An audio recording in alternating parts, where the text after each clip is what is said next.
Hello mga kamarites, meron akong munggo dito na pinalambot. Siyempre ginataan munggo tayo. At ito na mga kamarites, ayan yung pinalambot kong munggo. Meron tayong kalabasa at sitaw, kamatis, bawang, sibuyas, siyempre loya. At hindi naman to sponsor pero okay lang. Coconut milk. Yan, siyempre yung panghalo natin na shrimp. O, diba? Hindi pwede mawala to ay. Kasi yung pampalasa natin dyan, yung shrimp. Ayan. Pabilisan lang, ginayat ko na lahat kasi wala na tayong oras. Magluluto pa ako ng lunch ng aking mga alaga. At ako po ay magigisa. Diyan ko na siya igigisa kung saan ko pinalambot yung munggo. Huwag kayong mag-alala, malinis yan. Hindi naman yan dugyot kasi munggo lang naman ang naka-ano dyan sa kilid na parang dugyot. Diyan ko kasi siya pinakuluan. Kaya yan din yung gagamitin kong kaldero para sa paggisa ng aking mga seasoning. Siyempre, pag sabay-sabayin ko na to siya, yung bawang, sibuyas, luya, sabay-sabay ko na yan igigisa. At kanina naglagay ako ng olive oil. Siyempre, gigisa ko muna yan hanggang sa lumabas yung aroma niya. Mangamoy na siya, saka ko na rin igigisa yung panghalo kong hipon. Ewan ko, hindi ko gustong lagyan ng manok. Gusto ko hipon lang. Wala lang, trip ko lang. Ang bango niya. At dahil nangamoy na po, yung aroma niya ay ilagay ko na yung shrimp. Gisa ko lang saglit yan, saka ko rin ilagay yung iba kong ingredients na ilalagay. At ilagay ko na rin tong kamatis para madurog na siya. Kasi gusto ko sa kamatis yung durog na durog. Yung kita ko yung kulay niya. Parang ganun yung panglasa ko sa kamatis pag magluluto ako ng lagyan ng kamatis, haluan ng kamatis. Gusto ko, igigisa siya at idudurog-durugin dyan. Lalo na pag ginataan. Ay naku, malasa talaga yan. Ayan, at dahil kanina pa kumukulo, siyempre ihalo ko na lang tong gulay ko na kalabasa at sitaw. Ay nako, parang hindi pa magkasya. Baka hindi ko pa malagyan ng sabaw, sayang naman. Siyempre maglagay tayo ng pampalasa, black pepper at saka paprika. At gusto ko may mahiwagang dahon ng laurel. At siyempre yung asin, pampalasa talaga itong asin, hindi pwedeng mawala ito. At tamang halo lang, kailangan talagang haluin kasi kumukulo, may tubig kasi. Hindi ko pa ito nalagyan ng tubig, kaya lang yung shrimp na linagay natin hipon ay nasa frozen, nag-ice, kaya ganon.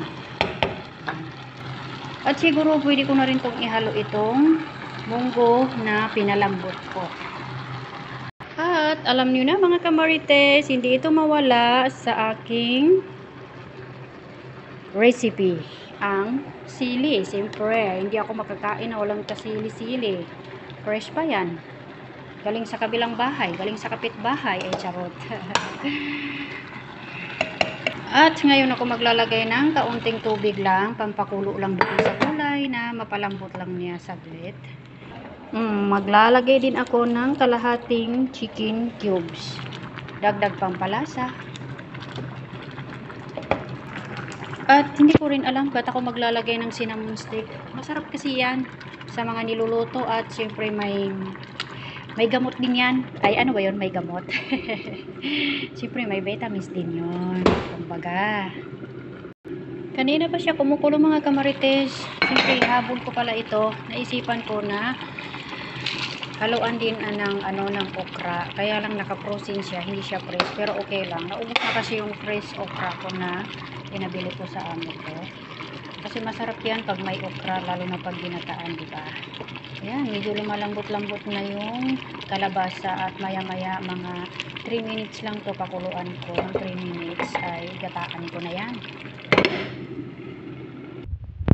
Ayun mga kamarites, kanina pa siya kumukulo, imposible na hindi pa lumambot yung kalabasa. Siguro naka 5 minutes ata yung pagkulo nito. Sayang lang at hindi ko malagyan ng maraming sabaw kasi maliit yung kaldero.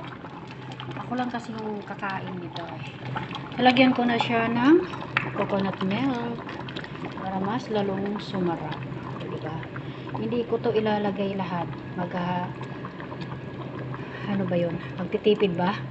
Hindi, magtitira ako para sa aking putong bigas. Ay, nagbabalak pa magputong bigas ang kamarites niyo. Uy, wow! Ang ganda ng itsura niyo mga kamarites. Napaka-yummy. Natakam tuloy ako. Sige, pakuluan ko lang to ng mga 1 or 2 minutes. Tapos na. Kain na ako. Takpan ko lang siya saglit. Yan. At ayun mga kamarites. Pwede na. Para makakain tayo. Natakam talaga ako. Sabayan niyo ako mga kamarites. Ayaw, anong ulam niyo dyan? Grabe. Amoy pa lang niya ang sarap. Sobra, wala akong masabi.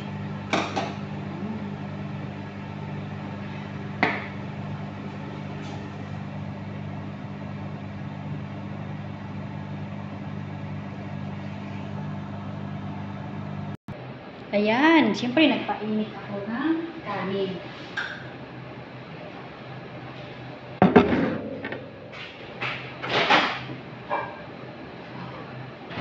Ito yung kanin ko. Sarap ng amoy niya. Take out din yan sa kabilang bahay. Init niya. Sobrahan ng init. Ito muna ang unahin ko. Wow, yan tayo mga kamarites.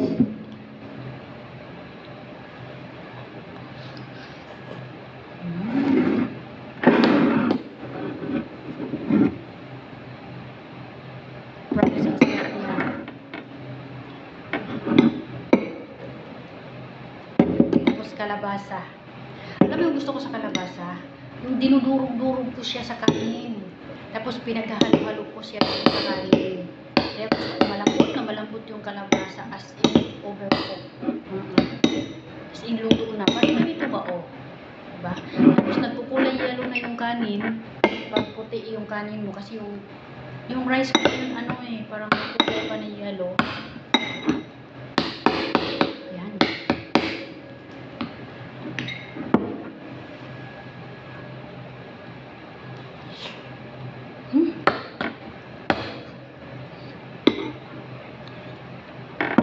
Init-init pa.